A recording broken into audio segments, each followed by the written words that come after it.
Hello, guys and gals. This is another episode of Vlog Friday. This should be episode 46, I believe. Before we go into the points that I usually delve deep dive into, I'd like to talk a little bit about loneliness because I'm sure that everyone, no matter who they are, suffers from loneliness at least once, and probably more than that. Because I know there's people that maybe live alone or do suffer from loneliness. Anyways, so it's rather common, and society doesn't really address it much. Basically, you can have lots of followers on social media, and you can still basically can still feel alone. You can be in a room full of people, and you can still feel alone. It's one of those kind of things. And it's just really hard to click with some people. But yeah, so yeah, we're going to talk a little bit about coping with loneliness, and so yeah.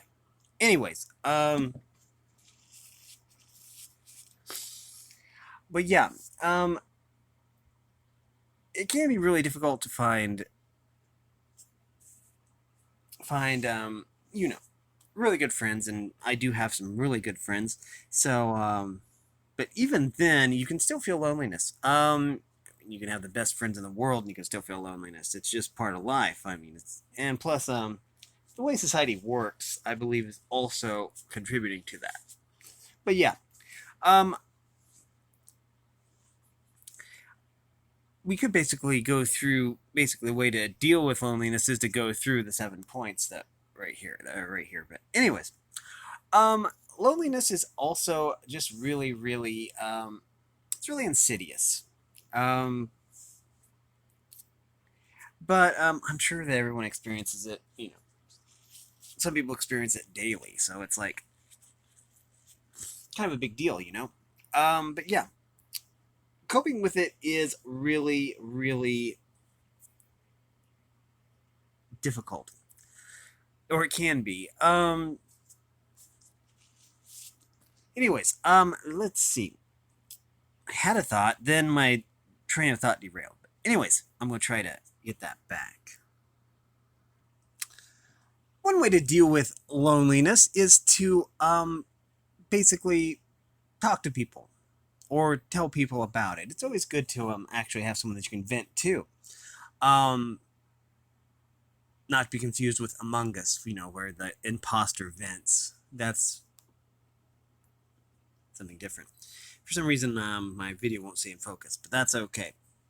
It probably isn't a result of loneliness because my phone has another phone over there that it can spend time with. But it's probably good that inanimate objects don't feel loneliness. That would be a little weird, I suppose. But anyways, so yeah, talking to someone, or talking to a fellow person, um, even if it isn't face to face or anything like that, that helps too.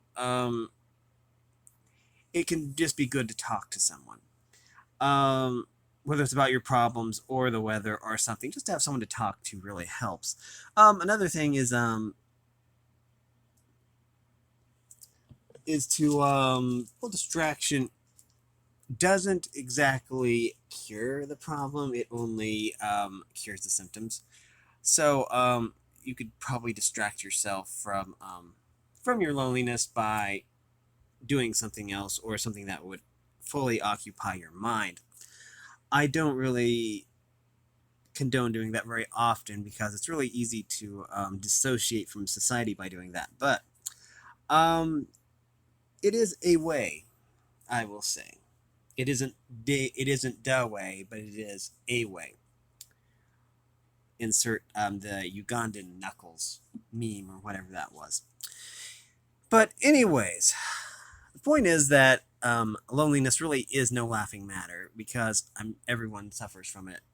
Sometimes on numerous occasions, sometimes on very few occasions.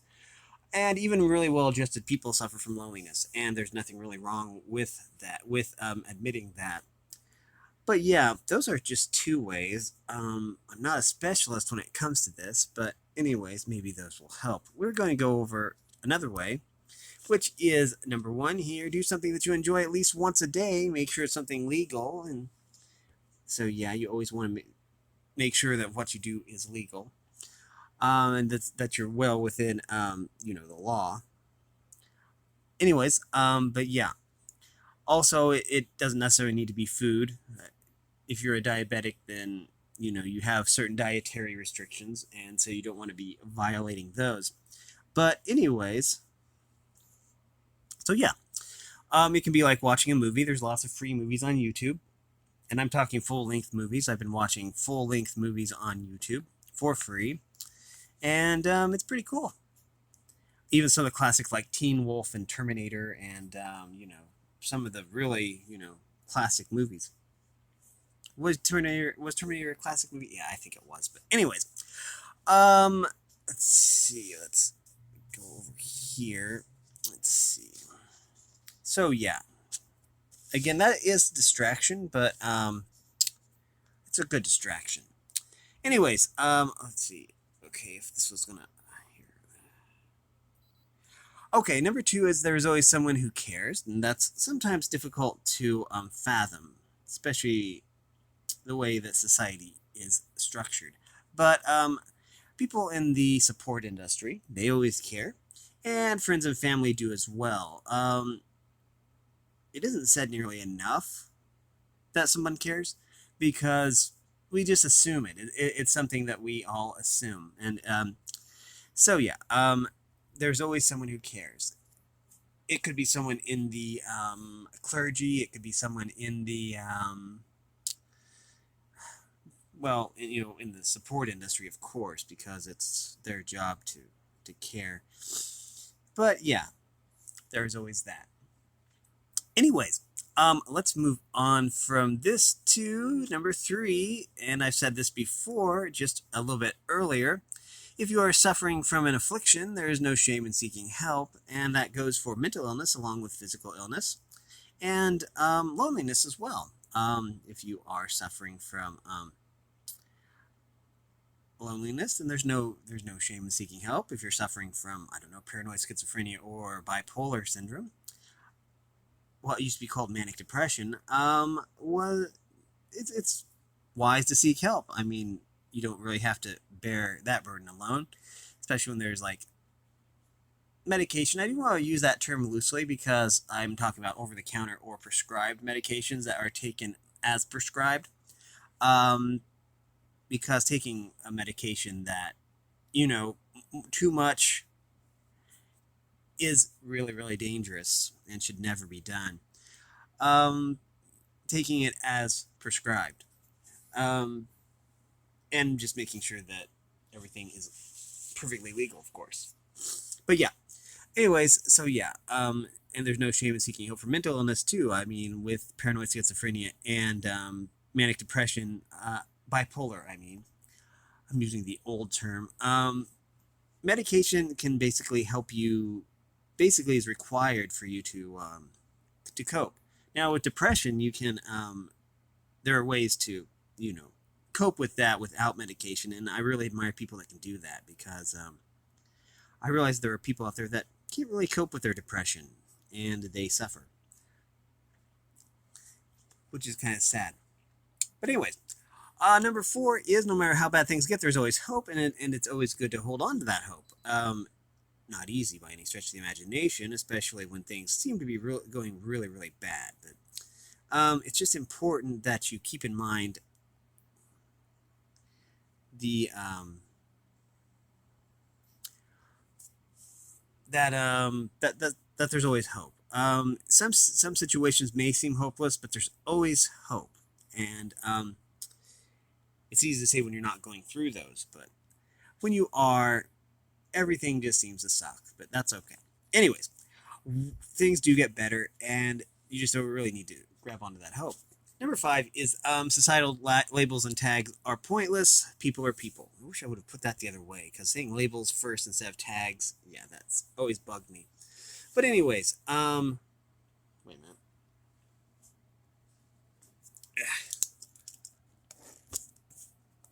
we're going to change this. This has bothered me from the second I wrote it.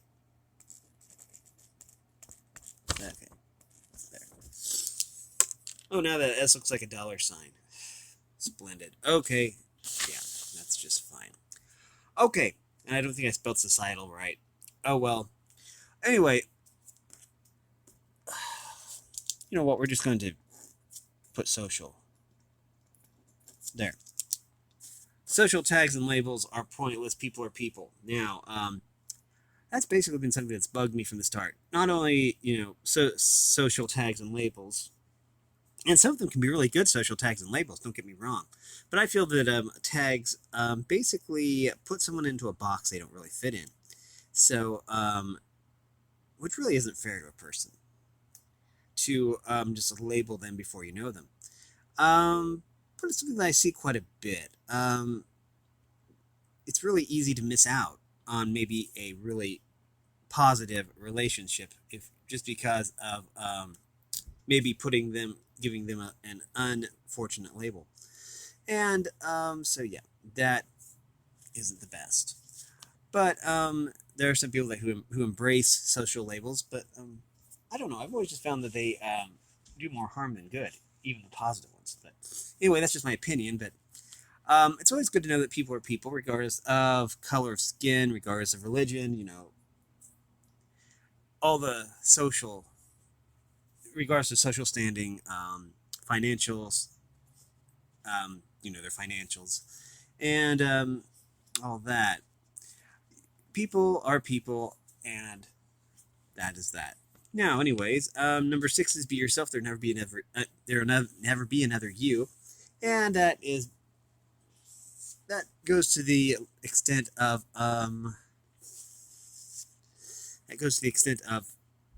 individuality and the importance of individuality.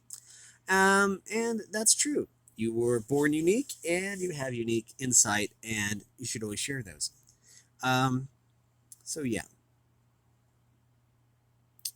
So always be yourself, and your friends will just, still love you just the same, and family and stuff like that. Anyways, number 7 is always think positive thoughts, and I don't mean this sarcastic. I'm positive it's going to be a bad day. I'm talking about actual positive thoughts.